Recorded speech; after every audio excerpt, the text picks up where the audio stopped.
এই 5 নম্বৰৰ অংককেইটা জানিবলৈ আমি এই সূত্ৰ যি তিনিটা আছিলে প্ৰথম আমি জানিব লাগিব সাইন থিটা এইবিলাক জানিব লাগিব আমি sign theta equal to 1 cosec থিটা ঠিক তেনেকৈ cosec theta equal to 1 sin থিটা cos থিটা ইকুৱেল টু cosৰ ৰেচিপ্ৰকেল কি cosৰ উল্টাটো কি 1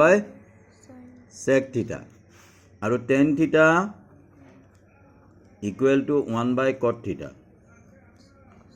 এইকেইটা আকৌ tan থিটা ইনটু cot থিটা ইকুৱেল টু 1 কিহৰ কাৰণে যে এটা সংখ্যা আৰু তাৰ প্ৰতিক্ৰমৰ পূৰণফল যেনে 3 প্ৰতিক্ৰম কি 3 প্ৰতিক্ৰম 3/1 এতিয়া এই 3 আৰু তাৰ প্ৰতিক্ৰমৰ পূৰণফল কি হ'ব 1 নহয় জানো তাৰ মানে সাইনৰ প্ৰতিক্ৰম হ'ল 1 cosec সেইকাৰণে সাইন আৰু cosecৰ পূৰণফল 1 sine into cosec equal to sine theta into cosec theta equal to 1 এইবিলাক জানিব লাগিব তাৰ পিছত sine theta divided by cos theta equal to tan theta এইকেইটা মনত থাকিব লাগিব লগ ভগ লব মনত আছেনে মনত আছে তই আহোঁতেতো এইটো দিয়া নাই চাগে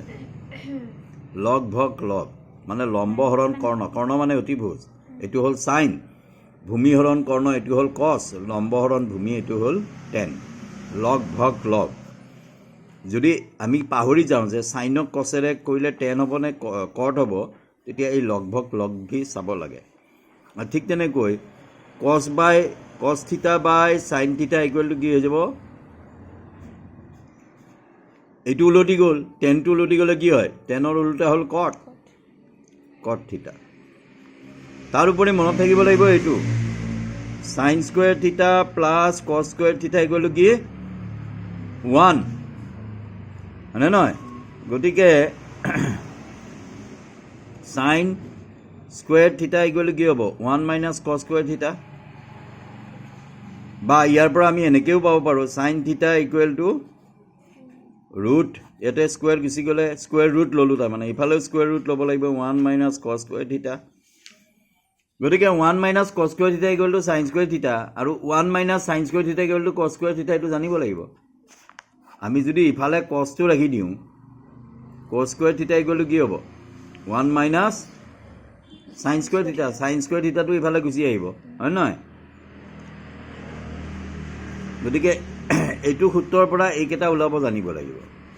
ঠিক তেনেকৈ 2 নম্বৰটো কি আৰু এটা সূত্ৰ আছিলে 1 প্লাছ tan স্কুৱেৰ থিটা ইকুৱেল টু কি sec স্কুৱেৰ থিটা ঠিক আছে গতিকে 1 ইকুৱেল টু কি sec স্কুৱেৰ থিটা মাইনাছ tan স্কুৱেৰ থিটা আকৌ এইটো যদি আকৌ এনেকৈ হয় sec স্কুৱেৰ কি tan স্কুৱেৰ থিটা মাইনাছ sec স্কুৱেৰ থিটা ইকুৱেল টু কি হ'ব tan স্কুৱেৰ থিটা sec স্কুৱেৰ থিটা ইফালে আনিলোঁ আনাৰ লগে লগে 1টো সিফালে গুচি যাব কি হ'ব -1 হ'ব গতিকে ইয়াৰ ৰিলেটেড এটা প্ৰশ্ন আছে এইটো প্ৰশ্ন 9 sec স্কুৱেৰ থিটা মাইনাছ 9 tan স্কুৱেৰ থিটা ইয়াতে 9টো কমন আহিলে কি হ'ব sec স্কুৱেৰ এ সৰি থিটা নাই এ আছে sec square A minus tan square A sec square A minus tan square equal to কিমান 1 এইটো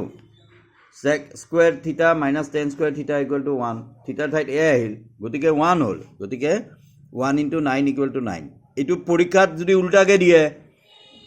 9 tan স্কুৱেৰ এ মাইনাছ 9 cos sec স্কুৱেৰ এ তেতিয়া কি হৈ যাব তেতিয়া এইটো মাইনাছ হৈ যাব -1 হৈ যাব তাতে 9 থাকিলে -9 হৈ যাব গতিকে এইকেইটা মনত থাকিব লাগিব 3 নম্বৰ এটা আছিলে কি 1 প্লাছ cot স্কুৱেৰ থিটা ইকুৱেল টু cosec স্কুৱেৰ থিটা গতিকে ইয়াতে কি হৈ যাব cosec স্কুৱেৰ থিটা মাইনাছ cot স্কুৱেৰ থিটা ইকুৱেল টু 1 1টো ইফালে গ'লে এইটো ইফালে আহিলে মাইনাছ এইটো ইফালে আহিলে এইটো ইফালে আহিলে কি হ'ল মাইনাছ হৈ গ'ল 1টো জেগাত থাকি গ'ল গতিকে cosec স্কুৱেৰ থিটা মাইনাছ cot স্কুৱেৰ থিটা ইকুৱেল টু 1 এতিয়া পৰীক্ষাত সেইটো নিদি এইটোও দিব পাৰে গতিকে cot স্কুৱেৰ থিটা মাইনাছ cosec স্কুৱেৰ থিটা ইকুৱেল টু কিমান হৈ যাব